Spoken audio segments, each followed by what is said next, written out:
There are a lot of great free agent. Like I can't remember another time where veteran quarterbacks that have played at a very, very high level are going to be on the market. Yeah, going to be changing teams. I don't think it's ever been like this. No. Mariota, Andy Dalton, Tannehill, kind of.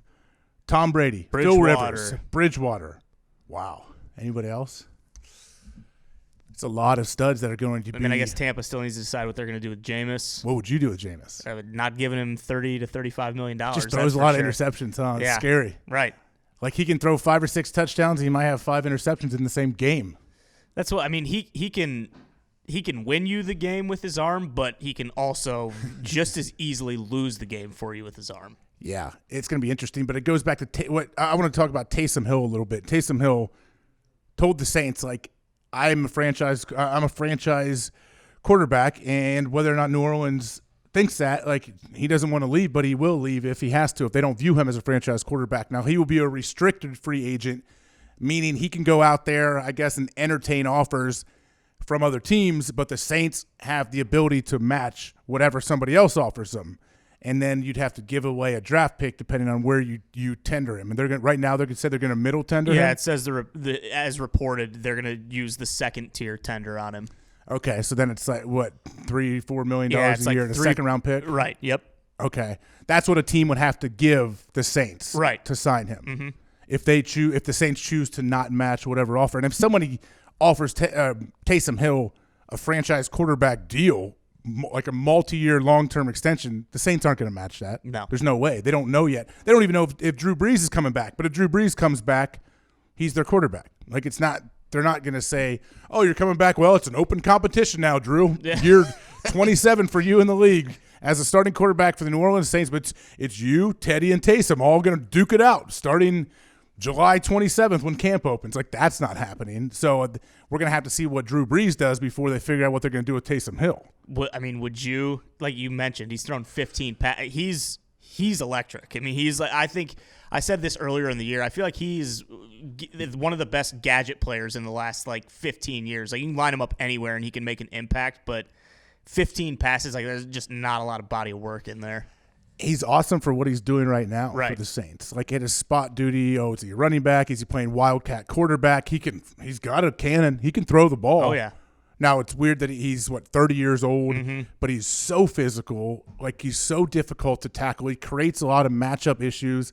He may catch a 75-yard touchdown pass, and they're going to make poor Taysom Hill line up on the kickoff team and cover the kickoff. Yeah.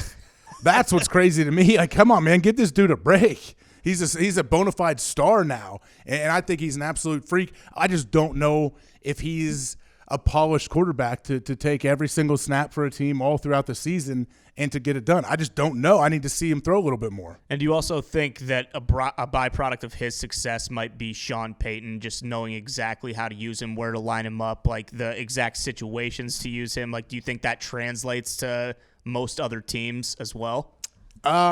Sean Payton is a brilliant play caller and an offensive mind. I mean, he's really, really good at that. So, yeah, it's definitely a huge factor in why Taysom Hill is so good, but Taysom Hill is the one making all the plays, making everybody miss, run everybody over. That's not Sean Payton. The Packers had him, and they cut him, Yeah. I mean, granted, that was 4 years ago or whatever, and that was probably still when he was wanting to play quarterback, and that's it, but I don't know. I mean, it creates a little issue for your team, though, too. Like Taysom Hill, obviously a great weapon to have.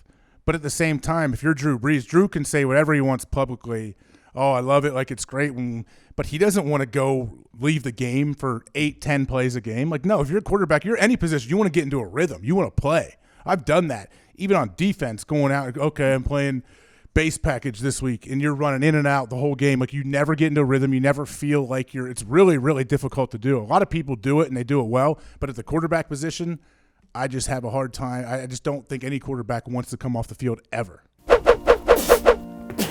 Well, hello there. Utilize the promo code PAYTHEBILLS and get $20 off your first order from SeatGeek. Now, back to the magic. Phil Rivers says he knows he's not going to be with the Chargers, but wherever he goes, it's going to be a maximum of 2 years, Phil says. Which I think it's cool being honest, being open and upfront. And he said, I think he has quoted something like, "Hey, let's be honest. If I go out there and we're terrible and we have no chance to win, maybe I'll probably just call it a day. I'll be done. But if we play pretty well and I feel good about it, I'm going to come back for another one. But max 2 years, he says. And I know he moved his whole family. He's got like 9 kids. He moved them to Florida, right? And the Dolphins have an uncertain situation at quarterback. Well, the Jags have Gardner Minshew, I guess, and Foles, we got to see what they do. What the Tampa Bay Bucks may. Where's the situation at with Jameis Winston? Where are they on his contract right now? Do we know? I think at this point they're still considering franchising him, but I know he wants 30 to 35 million in a new deal. Would you do it? Would you give him that? No, absolutely not. No way. Absolutely. Is there not. anybody jumping on that Jameis bandwagon though and saying absolutely give this guy a long-term contract of 30, 35 mil a year? Anyone do it? Cuban Zeke? I thought you were nodding your head like, yeah, do it. No. I'll stay away from him at all times. Why? I just don't trust him. You don't try. Well, he turns the ball over at a high rate. He also plays with 2 of the best wide receivers in the NFL. So if you throw him on a different team without Godwin and Evans, I mean, he could crumble. He might throw 50 picks.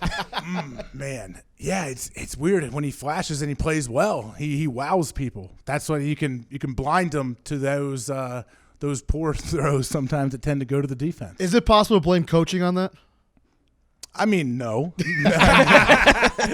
a little bit. I mean, coaches, I say all the time, the most important position on a coaching staff at any level when it comes to football is the offensive play caller. Whether that's your head coach, whoever it may be, whoever calls the offensive plays has the ability to impact the game the most. The defensive coordinator who calls the plays for the defense, yeah, they can have a huge impact, but they're still reacting a little bit to what the offense does. You can't completely dictate the pace and everything if you're the defensive coordinator. If you're the offensive coordinator, you can control everything. You can dictate what you want. The great ones, Josh McDaniels does it. Kyle Shanahan does it, although in the Super Bowl he's getting criticized a little bit. I think McVay is one of those guys. They're all over the place. McDaniels is a stud. I love what McDaniels does. He doesn't have any ego in his play calling. You could play the Patriots in one game, they may run the ball 38 times. Next time you play them, they may run the ball 8 times. They don't care. They're going to take what you give them, and that's what great play callers do offensively. So coaches can do stuff to put a player in poor situations, I guess, but when you consistently turn the ball over again and again, you can't blame coaching. And what he has, Byron Leftwich was his quarterback coach now. Yep. And Bruce Arians is a kind of a QB guru whisperer. They love what he can do. He seems to like Jameis. I know he had some comments after the season that seemed like, hey, maybe I'm not 100% all in on Jameis, but they have to make a decision, man. Like, you got to be scared to think about if you want to give him a 5 or 6 year deal. Well, it's the same deal. Like, they have issues elsewhere. Like, they need to get better. I mean, granted, it wasn't all on him, like their defense wasn't great. I mean, like they have other things that they need to shore up. So, you give him $35 million, that kind of hinders what you can do going forward.